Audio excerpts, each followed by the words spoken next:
Hello, hello, hello everybody. It's so fantastic to see you all for this wonderful event today. Hello and a very warm welcome here at Hamburger Bahnhof National Gallery of Contemporary Art. We are, yes, come on.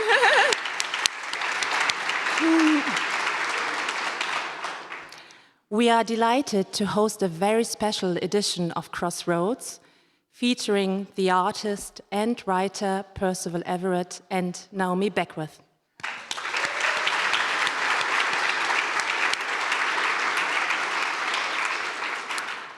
Naomi Beckwith is a deputy director, chief curator at the Solomon R. Guggenheim Museum and Foundation, as well as the artistic director of the Documenta 16, which will take place next year.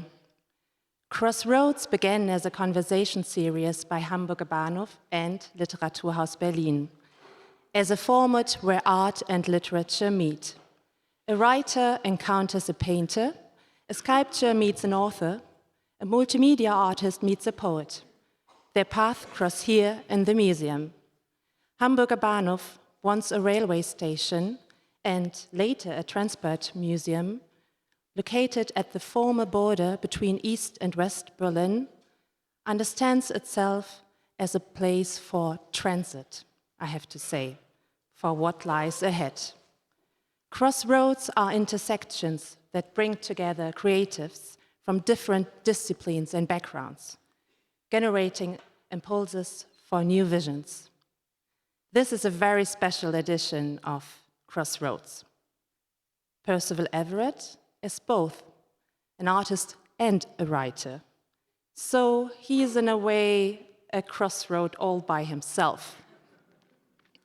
While Naomi Beckwith has curated and initiated many of the most important exhibitions of recent years, and I guess also of the next year, maybe, let's see. We are really grateful for both of you for leading this conversation together here at Hamburger Bahnhof. Percival Everett is a dedicated writer of more than 20 novels, short stories, and poems. So I won't claim I have read all of them, but as you know already, many of them. And they have accompanied me over many years and months while reading and also afterwards. We are truly delighted that you both are here with us. This invitation would not be possible without our cooperation partners. I can only say it from the bottom of my heart, my sincere thanks to the American Academy in Berlin, who is, I would say, a long-lasting cooperation partner. And with your work, your energy, and your enthusiasm, you hosted both here, Percival Everett and Naomi Beckwith. So without you, this would not be possible. But also especially to you, Nana Ballmann, I have to say your dedication and your passion means so much for us here at Hamburger Bahnhof. Give it an applause, I would say.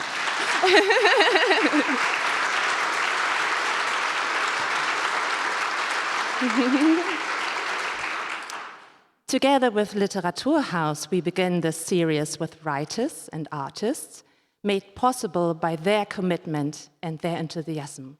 So also please, a big thank you and applause for Sonja Langolius und Janika Gelinik.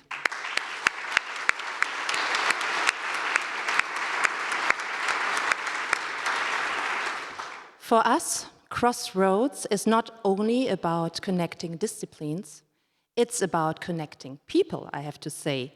And this is really including everyone in this room. It's about connecting us here. So please let us enjoy the next 90 minutes together here. And I will now give the microphone to Sonja.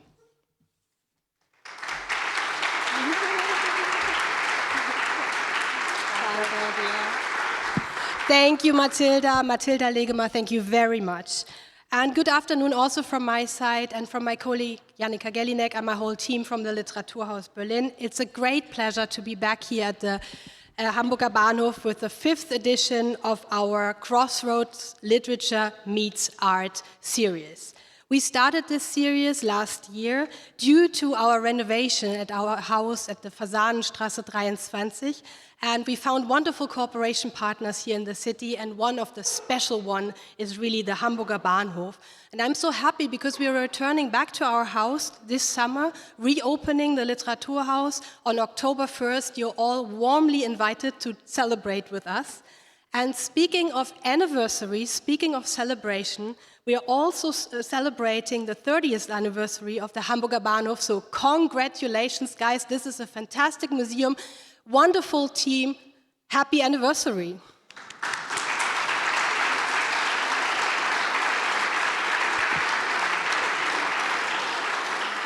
Matilda explained everything so well about this series, so I'm not going to repeat it, but I want to state that we already had fabulous couples here in this house. Helene Hegemann spoke to Daniel Richter, Shimeli Sahin and Tonio Schachinger spoke with each other. Lena Gorelik and Norbert Bisky had a very special evening here to exchange their work and their arts. And we had a special edition in the children section with Franziska Biermann. It was a kids edition of Crossroads that was also very special. And we are very proud and extremely happy to welcome Percival Everett and Naomi Beckwith today, who will talk about the crossings between their arts and their work. But before we now finally welcome the two of you, I know that everyone is waiting for you. Please give a very warm round of applause to our very dear cooperation partner in this very special edition of Crossroads from the American Academy, Nana Ballmann. Warm hands of applause. Thank you very much.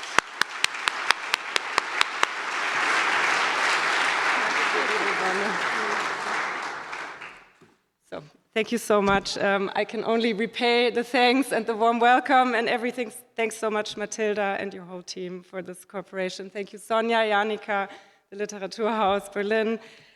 We are really, really happy to be here, and we've enjoyed this fruitful cooperation very much, especially during Gallery Weekend in this very vibrant atmosphere.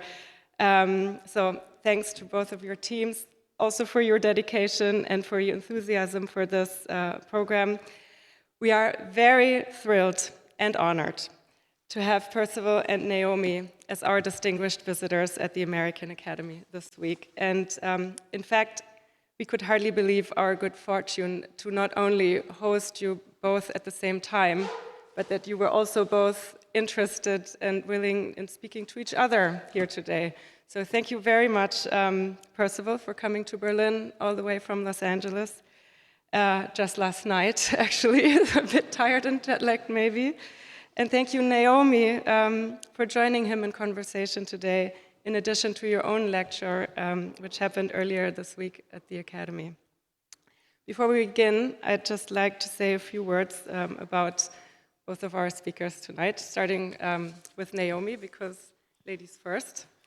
As Matilda already mentioned, Naomi is the artistic director of Documenta 16. She's also the deputy director and Jennifer and David Stockman chief curator at the Solomon R. Guggenheim Museum and Foundation in New York, which means she's holding two of the most demanding and important jobs in the art world at the same time. At the Guggenheim, she oversees collections, exhibitions, publications, curatorial programs and archives, and provides strategic direction for its international network of affiliate museums. Previously, Naomi held curatorial positions at the Studio Museum in Harlem and the MCA Chicago, where she worked for almost 10 years, serving ultimately as its senior curator from 2017 to 2021.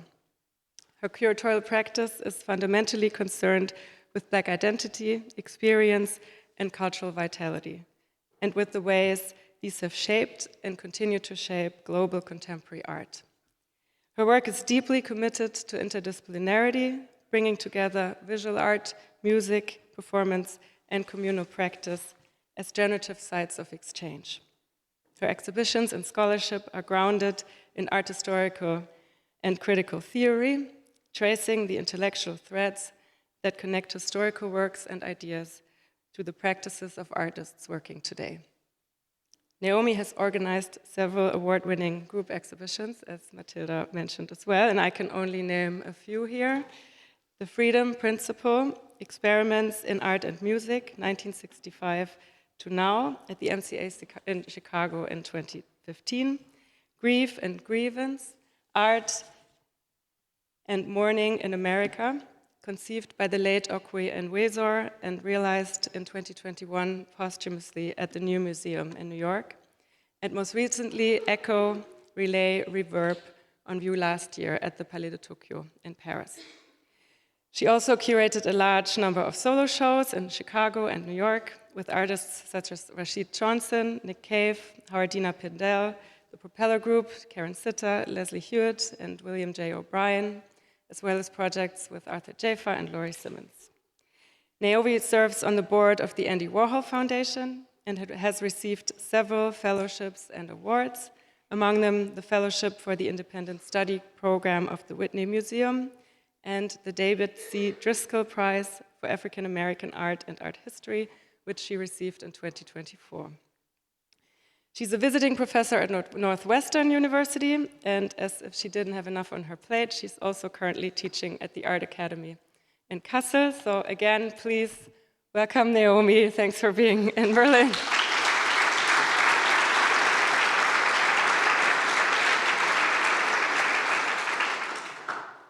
Turning now to Percival. Percival Everett is one of the most celebrated and versatile American writers working today. A novelist, short story writer, poet, and visual artist whose work is distinguished by its formal inventiveness, philosophical rigor, sharp wit and humor, and a probing interrogation of race and representation in American culture and society.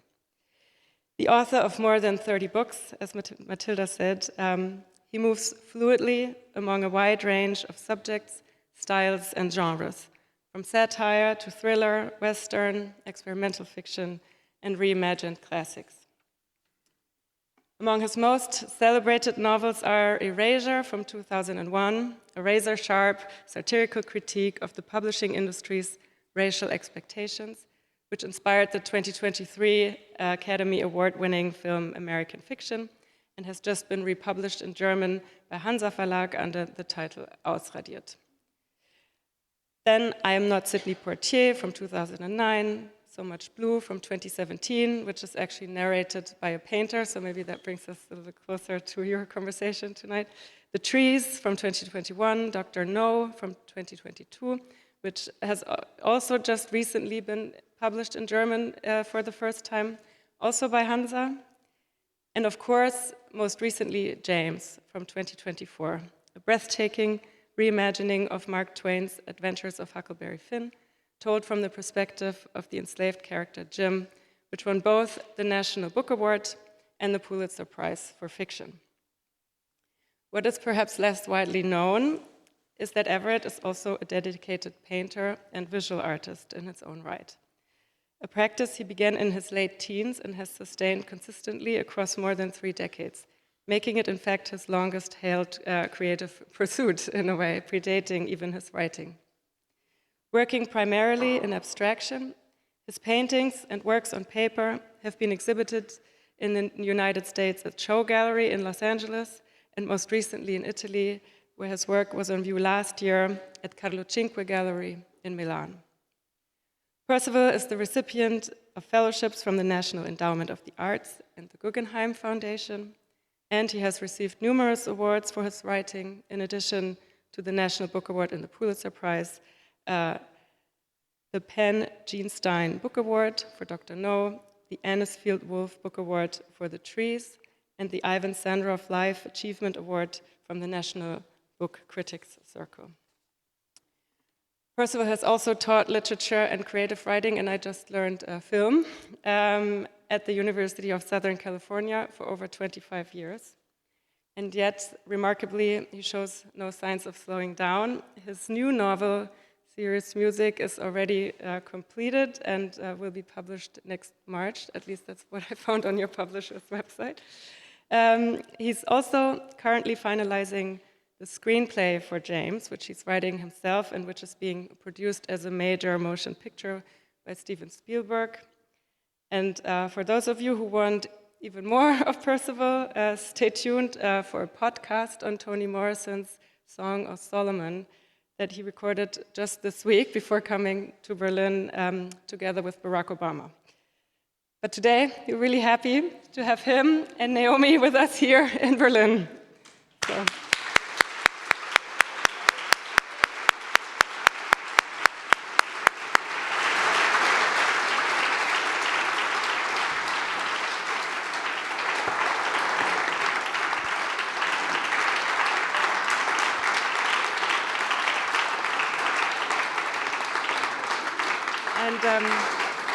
Just a very quick word on the structure of this afternoon. So they will be in conversation for about 45 minutes, and then Percival will be very happy to answer some questions for the audience. So thank you both so much for being here, and take it away.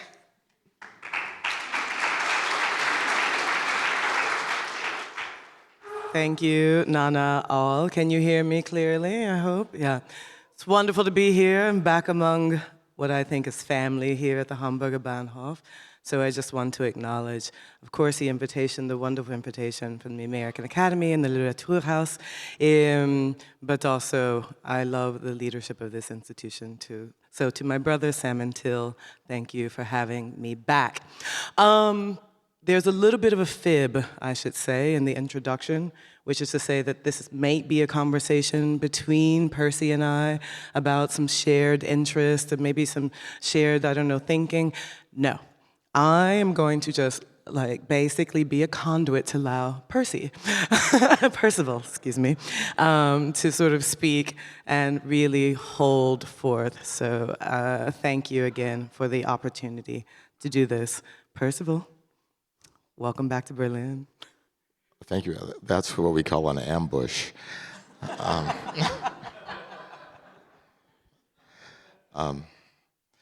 Thank you for having me. This is exciting. I usually talk about writing, and it's refreshing for me to be able to talk about the visual work to some degree. Yeah, and I'm happy to get to that, but I think that we're going to have to start with writing no matter what. Okay. But I'll try not to bore you because I know you spend a lot of time, for instance, talking about James lately. So I won't start there. But I will start with an email that dropped into my inbox 2 days ago. And it was an email from the Museum of Contemporary Photography in New York. And they're announcing an exhibition opening this fall called What If Emmett Till Had Lived? Right, so I think most of you may know who Emmett Till is, but just in case you don't, very quickly, Emmett Till was a young man, a teenager, 14 years old, who grew up in Chicago on the South Side, went to visit family in Mississippi in a small town called Money, and there in Mississippi, he was killed. We don't know why, but ostensibly, the story is that he whistled at a white woman, and then her husband and his friends took revenge. He was clearly tortured before he was killed. His body was then tied, I think, to an industrial fan, dumped into the bottom of a river, and when they dug him out, he was just a bloated, distorted, grotesque corpse. When he came back to Chicago, his mother decided to not only have a public funeral, but to keep the casket open. And the black press especially came, took photos of this circulated nationally, and for a lot of people of a certain age and a certain generation, like Muhammad Ali talks about this, Malcolm X spoke about this, those images were the ones that actually gave them their first taste of a kind of political imagination, that they understood their own vulnerabilities, they understood they might have to do work to make this a more safe country, especially for young black men.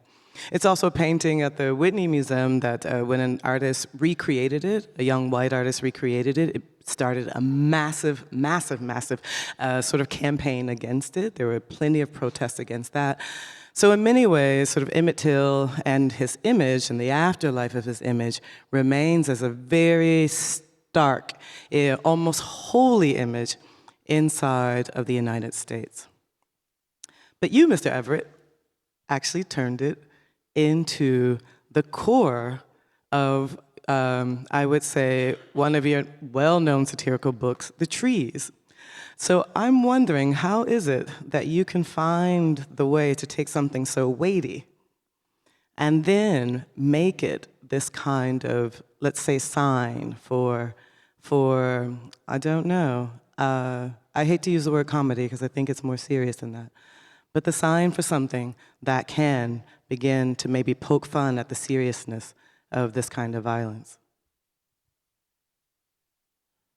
Well, first of all, I'm pathologically ironic, and so any subject I approach, I acknowledge the absurdity of especially my culture.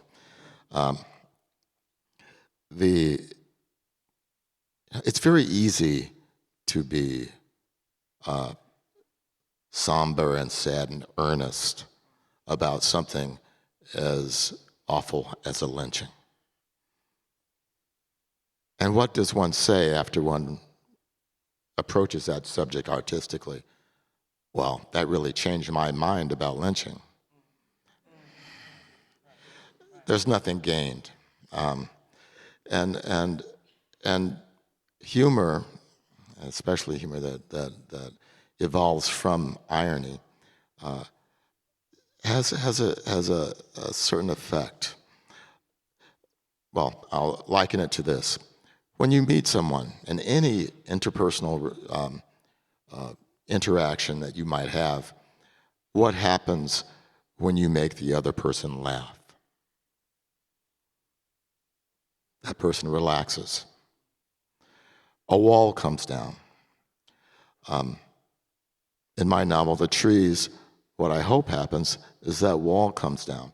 And once that part of someone is exposed, then I'm free to do other nefarious, awful things to you. And that's what humor does. So it's not so much comedy as it is an exposure. But humor can also be dangerous, right? Some people say that's what Emmett Till was doing, like making a little bit of a joke. So how do you find the way to walk this fine line between a humor that can make an opening and a humor that can get you in trouble? Well, it might get you in trouble anyway, but that's the difference between successful and unsuccessful work.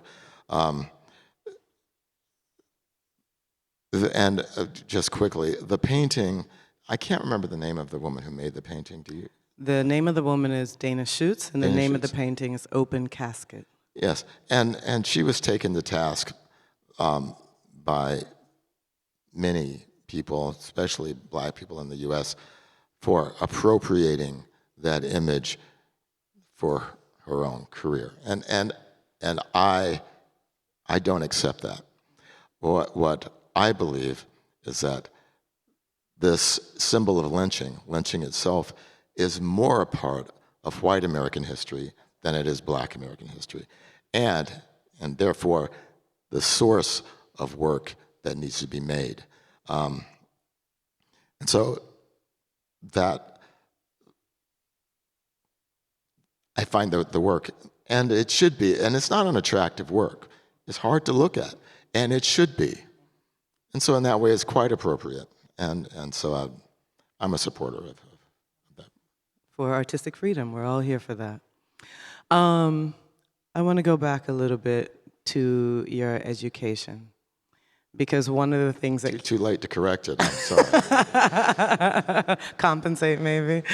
Well, because there's a lot of, let's say, philosophical conversation in many of your books. There's a lot of clear know-how with conversations around, for instance, postmodern philosophy. And I know you were a philosophy major. First of all, why? Who does that? Well, to make it even worse, I study mathematical logic, and what do you do with that? You know? Well, I suppose one goes into computer science, which I did not. but I love logic, and I love especially pure arithmetic, and I like the construction of meaning. This is why I make fiction. I'm not so interested in what I have to say, but I am interested in how readers take what I make and create some meaning. And that's just an extension of where I started. This watching systems of logic get built. I mean, it's interesting that you say that you're interested in what the reader takes from your work rather than just making pronouncements, because in many ways that kind of mirrors what people call the purpose or the drive of conceptual art, that the art is in someone's head, not necessarily coming sort of off the canvas, let's say, so to speak. But what do you think you can accomplish, though, as a writer that maybe you couldn't accomplish as a thinker or a logician? Well, making fiction has simply become my way of doing philosophy, and I have a lot of faith in stories. Stories is how humans began to make meaning out of the world. People didn't write philosophical treatises about anything when they were crawling out of caves. They told each other stories. Excuse me.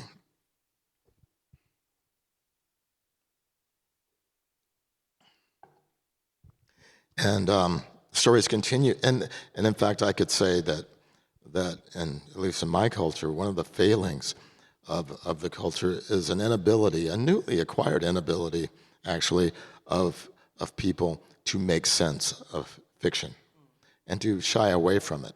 And it's illustrated by a catchphrase that filmmakers love to use now to sell movies to us, which is based on a true story. As if we would not be interested in a story if it didn't have that voyeuristic hook that pulls us in. That just means they think we're dumb.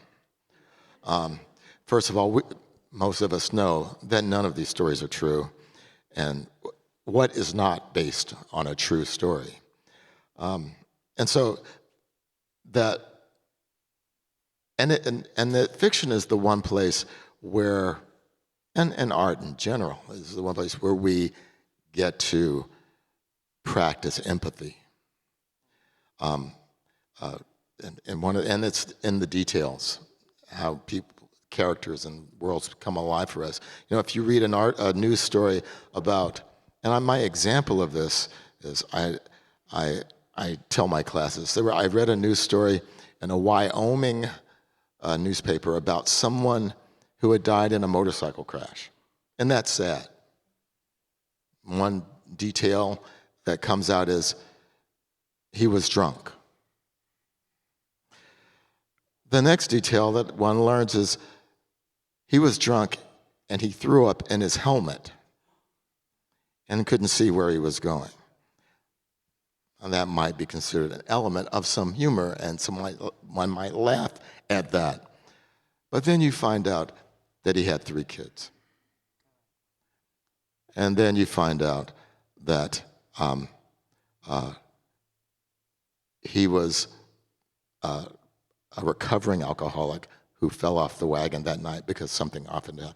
The more details you have, the more of the story that comes to you, the more that person becomes alive for you, the more it means something to you.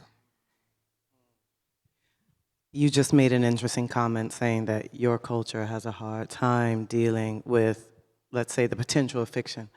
What do you define as your culture? Sadly, the United States of America, and on that note, I apologize. I'm embarrassed by the actions of this current government. It gives you more to write about, I'm sure. And that's actually, I think, a really interesting point because, correct me if I'm wrong, but I think all of your novels are set in the U.S.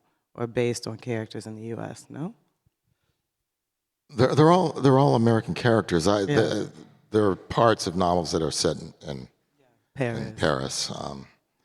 And the new novel is set partly in France and the U.S. But you just said that the U.S. has a newly acquired inability to really understand fiction, but do you think that's so?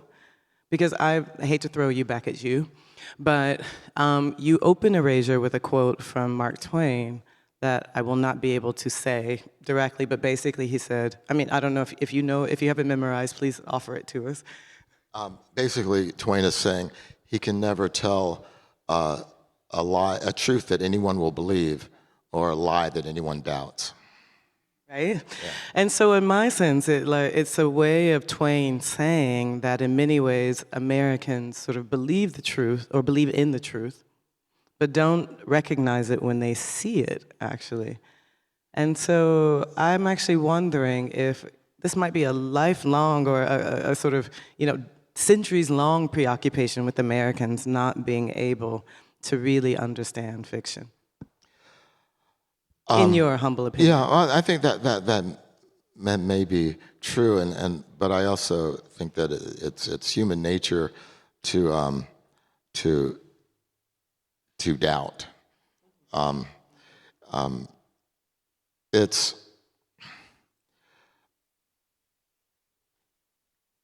I think we're all suckers for propaganda, and the better the propaganda, and the more effective it is.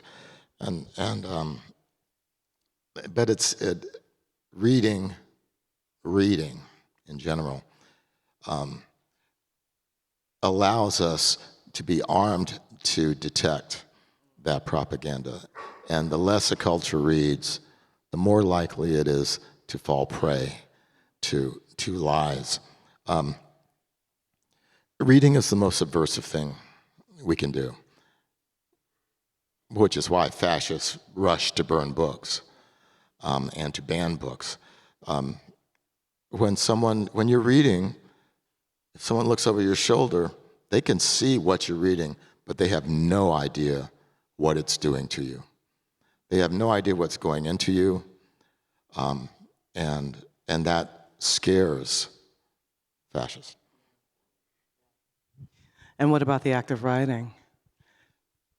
That is not the second most subversive. The second most subversive thing is belonging to a book club. Because then there's a discussion about the meaning that gets made. I mean, I can write a ton of books and it doesn't mean anything in the world. But when readers come to it and meaning gets made, and it only gets made when readers come to it, then something has happened. I mean, I can write a book and put it under my bed, and it won't do anything in the world.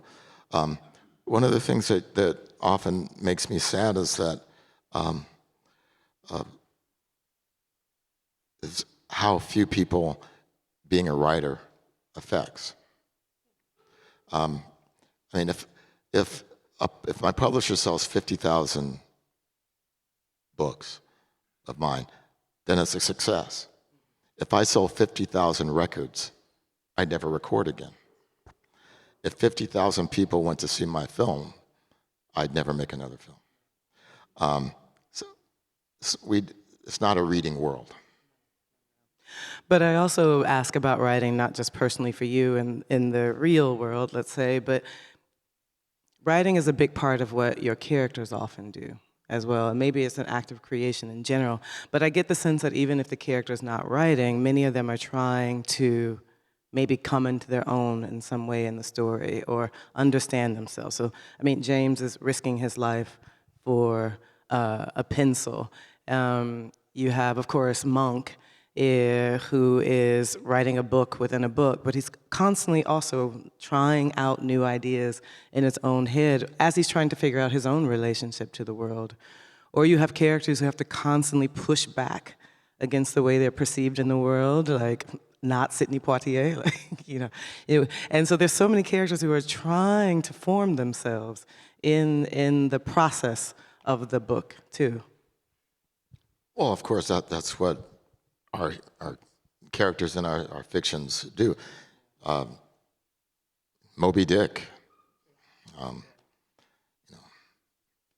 who really wants that whale It's that driving force in this one person's life that affects everyone around him.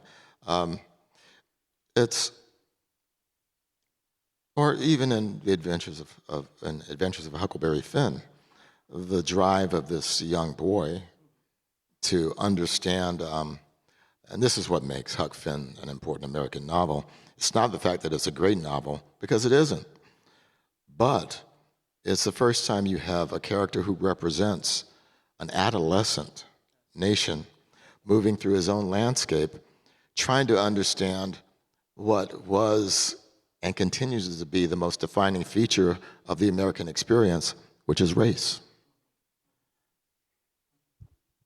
And then you, to that, add an infant in Glyph, which might be the first novel where an 18-month-old tries to find their way in the world as well. What moves do you think need to be made in American literature?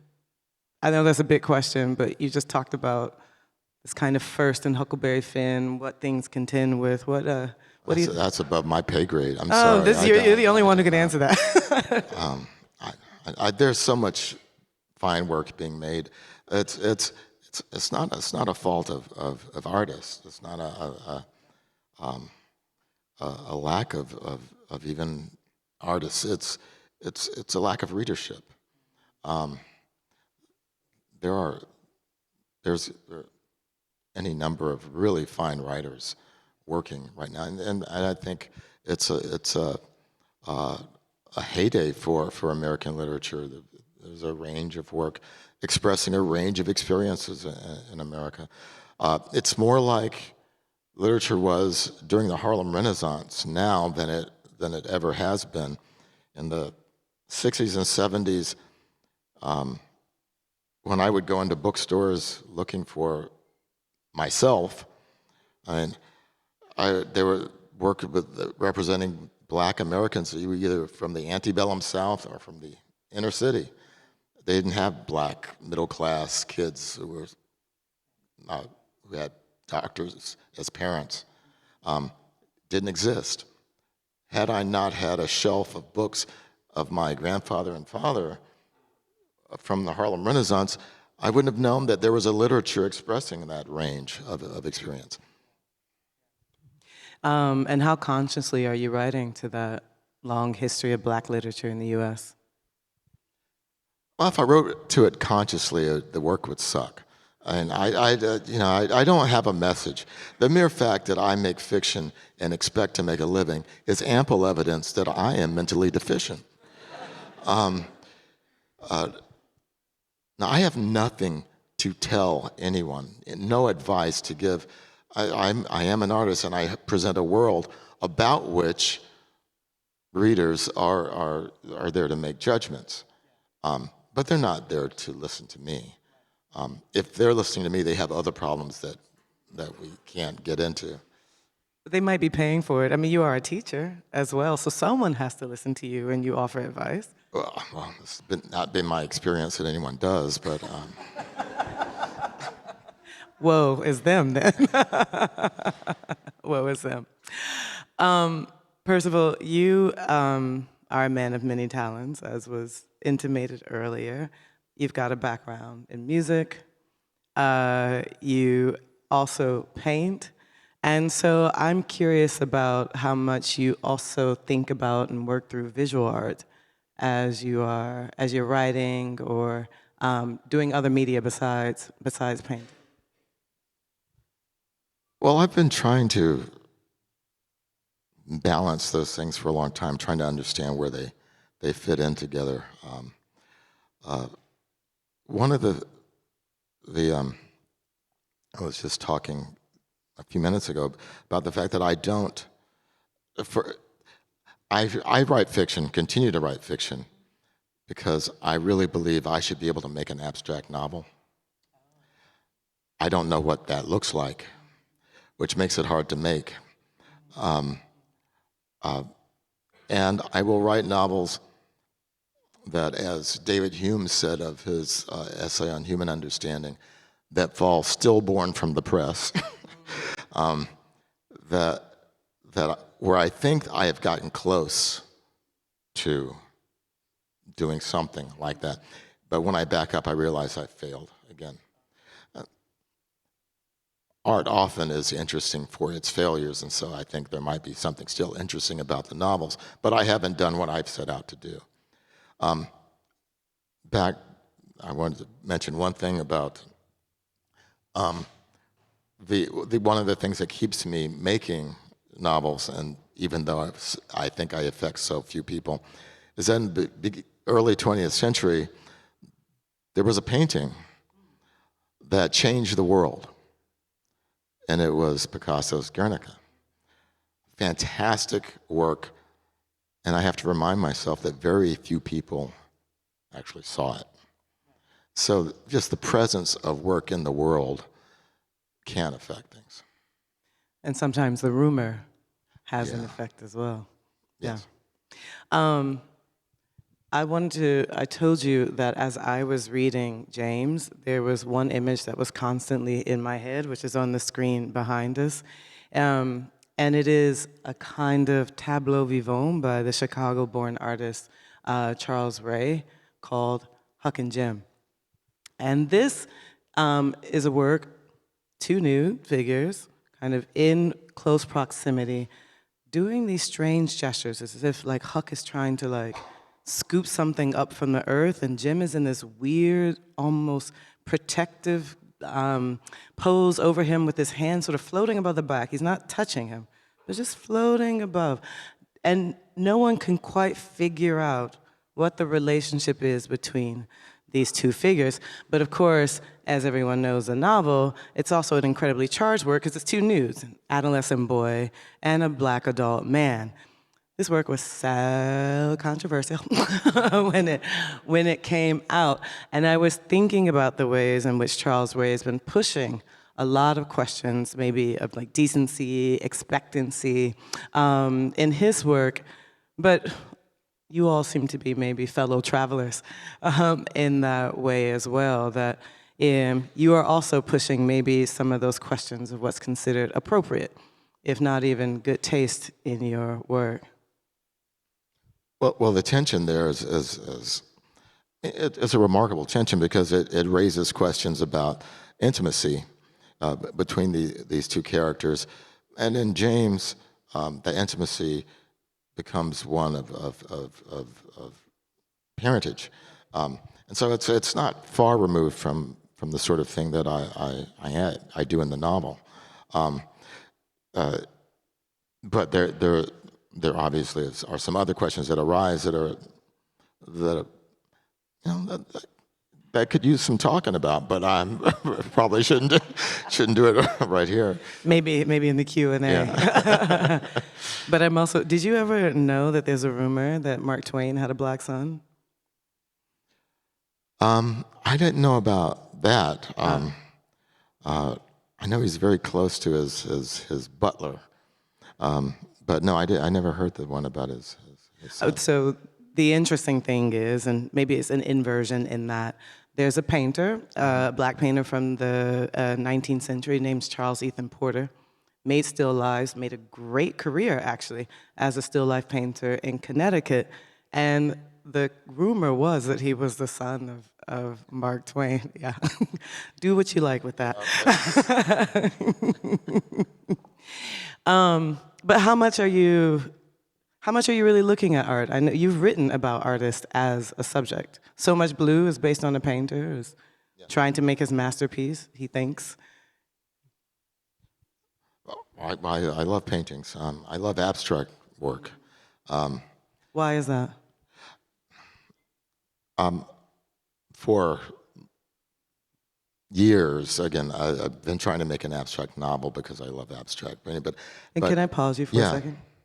What would you said you don't know what that is really, but what would it kind of approximate in your mind, an abstract novel? If you have any idea, please tell me. It's, the constituent parts of of art for making fiction are representational. To take representational units and try to make something that's not representational. But I have to remember that, and this is what I've just started to understand the last 4 or 5 years, is that I've always resisted the term abstract, but I hated the term non-representational. And for me, they no longer mean the same thing. And I know we had this conversation about math, but I found a better way when I couldn't sleep the other night of explaining what abstraction means to me and why it's important. And I've always had it turned around. It's been backwards. I used to make paintings by making fairly literal drawings and then abstracting those figures until you couldn't tell what they were, believing somehow that the quality, the essence, or the quintessence of that drawing, the feeling of it, would remain. And I had it reversed. I really believe that our understanding of everything doesn't start with recognition, but it starts with abstraction, much in the way that Lacan describes the mirror stage of the 6-month to 18-month-year-old child learning to recognize her or himself in the mirror. And it's not that the kid says, oh, that looks like me. It's that when I do that, that arm goes up. And it's pieced together. So it starts with abstraction and becomes the world we recognize. And that's helped me accept that term and embrace it. So in many ways, abstraction is a vehicle that may not be so defined, but it's one by which we can still see ourselves. It's our first understanding of the world. Yeah. It's funny, the Guggenheim used to call itself the Museum of Non-Objective Art. It never Really? used the word abstract. Yeah, never. Because the idea was, as you rightly say, abstraction is a kind of derived process. You take something in the world and you just kind of distend it till maybe it becomes less recognizable. But non-objectivity is just putting pieces of maybe basic shape and basic color together that becomes non-representational altogether. Well, and abstraction is what we do. Again, turned around, if we wander into our campsite after a hike, and there's a strange smell, and then I realize, well, there's scratches on that tree, we will start to piece together the presence of the grizzly bear. We don't need to see the grizzly bear to become afraid. In fact, it's more frightening to not find the grizzly bear. And so that's what abstraction is. Yeah, I mean, I've got more index theory about that, but we'll move on. So then in your writing, you're still in this kind of representational mode, but it's very true that in your own visual art, which, we're gonna see some now, you actually are thinking a lot about abstract forms. Yeah, again, I love it. And I love the idea that something is purely a picture of color. These are from a series. When I finished the lynching novel, The Trees, I felt I wasn't done with the subject. And these are from that. The show is called Once Seen. What Scene, S-C-E-N-E, correct? Yes, once, S-E-E-N, not S-C-E-N-E, but S-E-E-N, yeah. It's because, and I would like, can I take 1 second to, in this room is my gallerist, Margot Ross, who is, if you really hate my visual work, it's her fault, because she encourages me. She's my pusher. But once you see what's going on in these paintings, if you see it in one, then you see it in all of them. And again, the grizzly bear. So what could what are the grizzly bear could you not put in the book that you can on a canvas? I don't know. It's just, I felt I wasn't done with it, so I made these works, and now I'm done with it. Who are you looking at in terms of artists that help you kind of come into a visual form? Well, I look at everyone. These probably aren't so representative of the rest of my work. But I grew up loving Pollock and de Kooning and Motherwell. And when So great abstract, and the American abstract expressionist tradition. Yes, and in fact, the first time I saw a real Pollock, I was 13 or 14. My father and I walked into the National Gallery in Washington, D.C. There, and I don't know if it's there anymore, but there was a horizontal long painting of Pollock's, and I froze in front of it.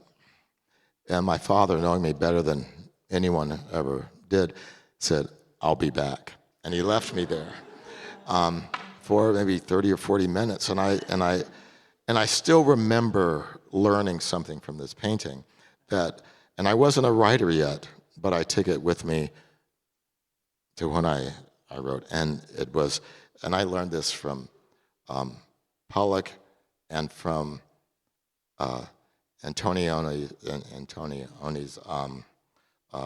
L'Eclisse that I saw with my father. And that is, you can't take in a work of art all at once. That painting offered me windows where I could enter the work. And that stayed with me enough that's how I think about making fiction. That it has to be a piecemeal experience.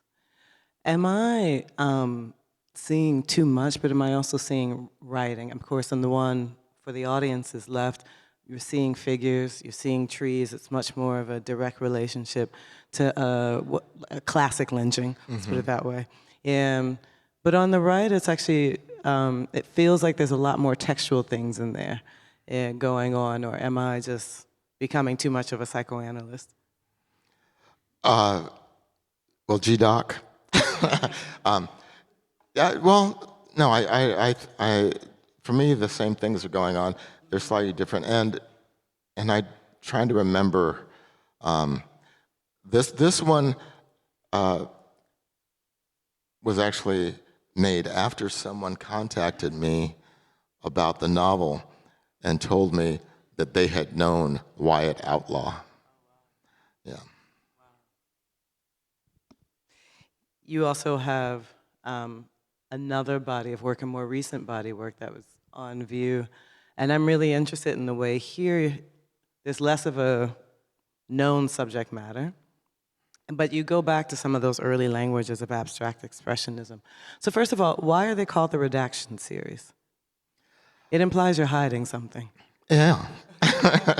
I love redaction. I love it.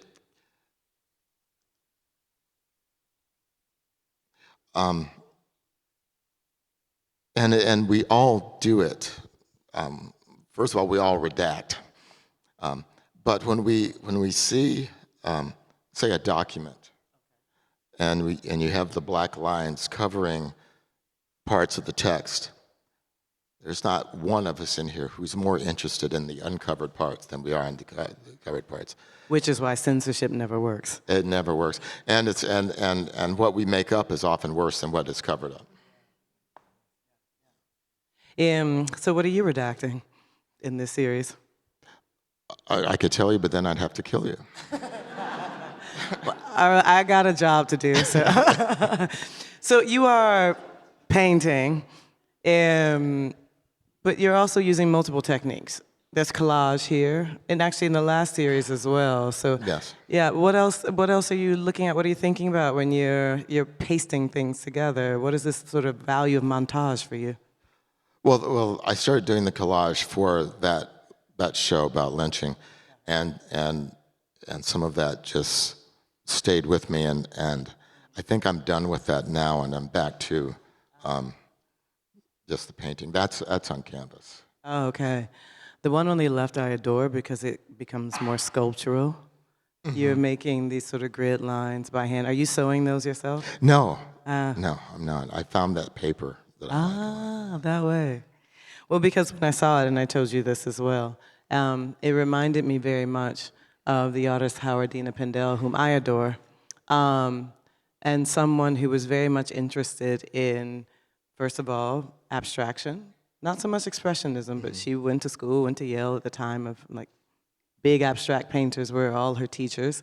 But she began to do things like cut and sew her canvases into quilts. And then she did this string thing that I thought of immediately when I saw you. Well, I'm flattered because I really love that work, and the collage aspect of it is fantastic. Well, And the dots. And the dots. I am also interested in quilting, and I love how fabric goes together and how paint sits on fabric. Yeah. So this is a great piece. It's also been a long kind of tradition for a lot of Black artists to go back to quilting as a kind of reference point as they're making their collages. Fun fact, Howardina Pindell's father was a mathematician. Oh, is that right? Yes, yeah, and Oh, that adds up. oftentimes she would hide mathematic formulas in her works as well. Dead serious. Well, you know I do that. I have, there are equations all over that I cover. Oh. I made a rather large painting that was, it's called, I think the title is Bounded Infinity, and it's all equations about bounded infinity. Yeah, that I get rid of. With the You painting. hide them over, Yeah. exactly. I don't think you have time, but there's a wonderful show of Marlo Moss at the Colburn Museum, and she was an early constructivist artist. And so the work is quite minimal, lines, squares, rectangles, but in her sketches, they're all mathematic formulas for the arrangement of things. So I'll get you a book. Yeah, well, that's on the cover of Dr. No in the U.S. is Boltzmann's constant. It's an equation, and what I love about just to and it's something that's fascinated me through several books, and I address it in an earlier novel. But one of the things, it's all about how much can you change in a thing before the thing stops being recognizable as that thing, and I just love that. Wow. Yeah. Do you have any thoughts on what that means for you in terms of the stories you tell? Well, no, I'm not. That's just for people smarter than me to figure out. Final topic for me before we turn it over to the audience. I'm really interested in the transference of work into film, books into film, what changes, what doesn't. First of all, I mean, without obviously giving too much away with your professional relationships, but do you appreciate seeing your work transformed into film? The first time it happened, maybe 30 years ago, I still haven't seen it. And I won't even tell you the title of the film. It was, the script, I think I said to my agent, tell them if I see them, I will try to hurt them.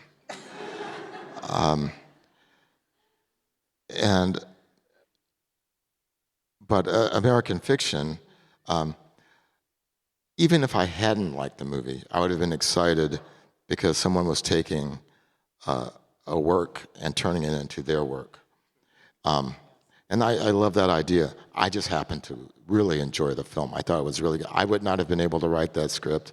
I thought the acting was good, but it's not my novel. It's, you know, I can see that it's based on, I can recognize it, but, and I was very proud of Cord Jefferson, this young man who got this. He read my novel in 2020 and had a movie in 2023. That the average for making idea to movie is 9 years. So I was really impressed. That did come quick, number one. And number two, I will say, I almost choked laughing in that film. Like asphyxiated. People were worried about me in the audience. So good. So good. It was incredible. But you're going to be the screenwriter for James. You are the screenwriter for apparently. James. Currently. Yeah. You are currently under contract. Yeah. What made you decide to be the screenwriter for this then? Well, I went into a meeting with Steven Spielberg because he was optioning the property to make the film. And I went, and he was going to produce it. I thought he should direct it. So I walked in convinced that I was going to convince him to direct it. And he's not directing it, but he convinced me to write it. And so that's how that happened. And we're working with Taika Waititi is the director. So. You've been living in LA. Do you have a special appreciation for Hollywood? For Hollywood? Hollywood. You're the one living there. Yeah. No. Not really. I do have to say that now it feels slightly different to me than it did some 40 years ago when my first novel came out, and it was optioned by Norman Lear. And I liked Norman actually quite a bit, but the producers assigned to it were men my age now, which is old, chomping on cigars, wanting to make money. Now, they still want to make money, but my experience lately has been younger people who also want to make something with some artistic merit, and that feels really different to me. That's a beautiful thing. I'm sure the audience has much more interesting questions than I may have. So everyone, feel free to sort of raise your hand. Someone in the audience will come. I'm not going to call on you, but someone in the audience will come with a microphone. And we only ask, of course, that you be respectful of our guest, Percival, but of course of each other. And please make sure that you ask a question with a proper question mark at the end of the sentence. Thank you so much, Percival. Thank you, Naomi.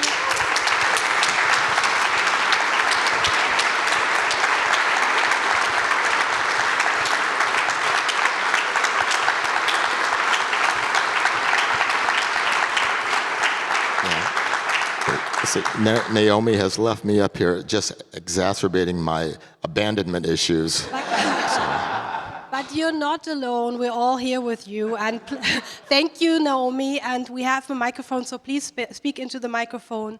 And I'll hand it over. I saw 1, 2, 3, and I'm counting. Hi, I wanted to say, actually, thank you to you both. First to you, Naomi. It's really great. I'm from Chicago, and a lot of times when I tell people that, I get the most racist reactions. So it's really great seeing someone advocate for art from the South Side of Chicago, and I'm from the South Side of Chicago, so yeah. Percival, I'm a really big fan. I've read several of your books. My favorites, I'm Not Cindy Poitier. And my question is, there's that joke that writers write the same book over and over again. You obviously don't. And I was curious, since the subject matter of your books can be so different, does your process change at all with the subject matter, or does the process stay the same? And if it does change, like what kind of process changes have you seen in yourself? They're coming for me.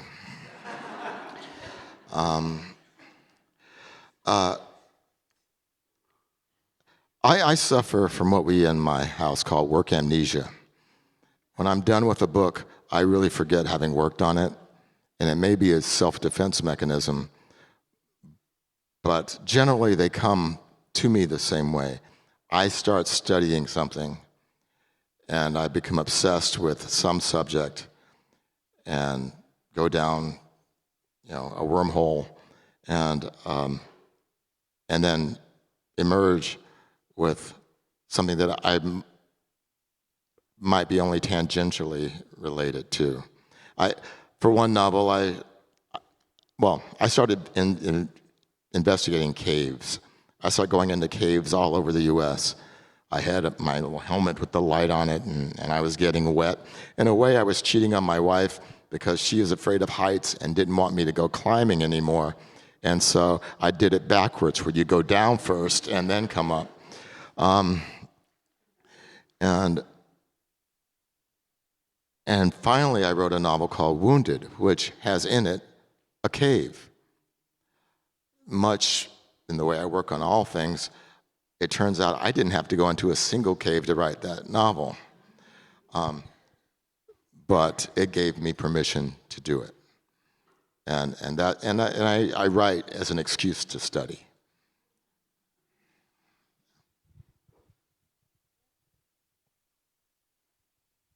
Thank you, Percival. Thank you, Naomi, for this wonderful conversation. I was very interested by what you said about, the abstract novel, relating it to abstract painting as well. And since we know now that your new novel is about music, it's called Serious Music, I was wondering how this relationship with music could be, or maybe is that the solution of the abstract novel?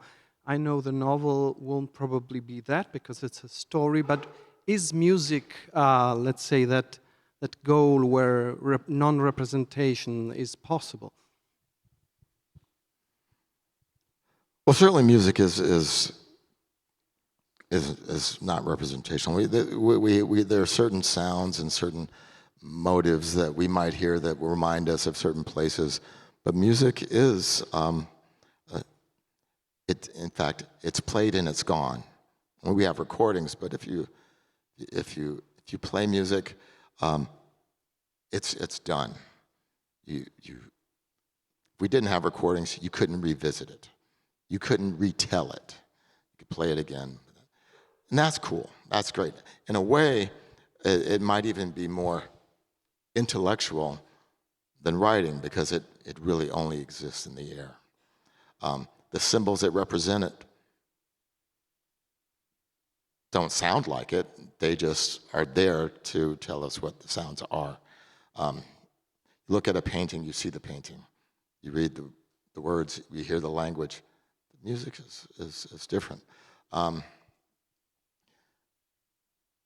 What has it taught me? I don't know, except that I am accused of using syncopation in my writing, and I think that's really cool. I just wish I knew how I was doing it and what it meant.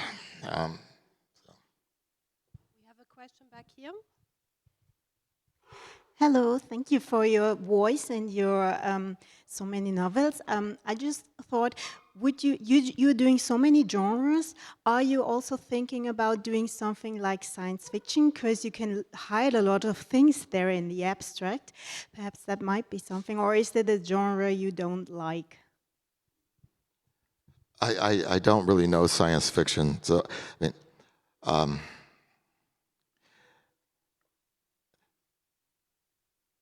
no.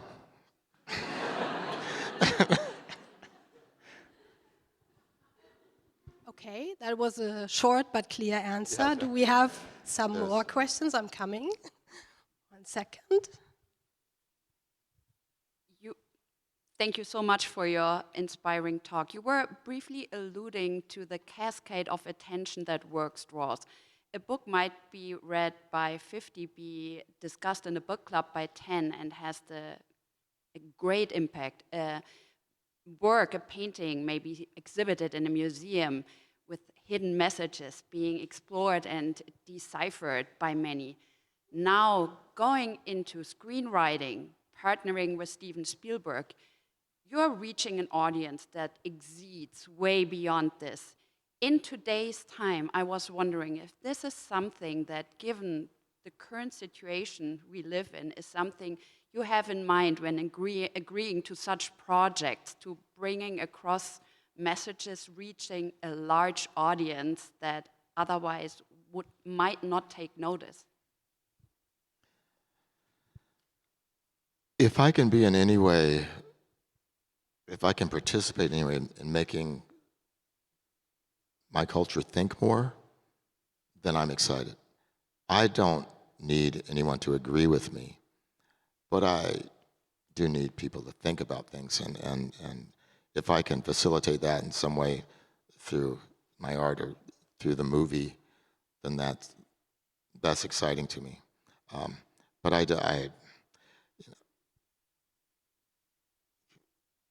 my country has proved to be expert in letting me down. So we'll just see what happens.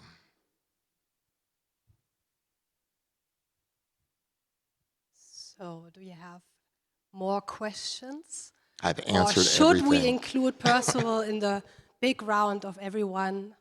And thank you with a big round of applause. Percival Everett, thank you so much. And thank you for being here.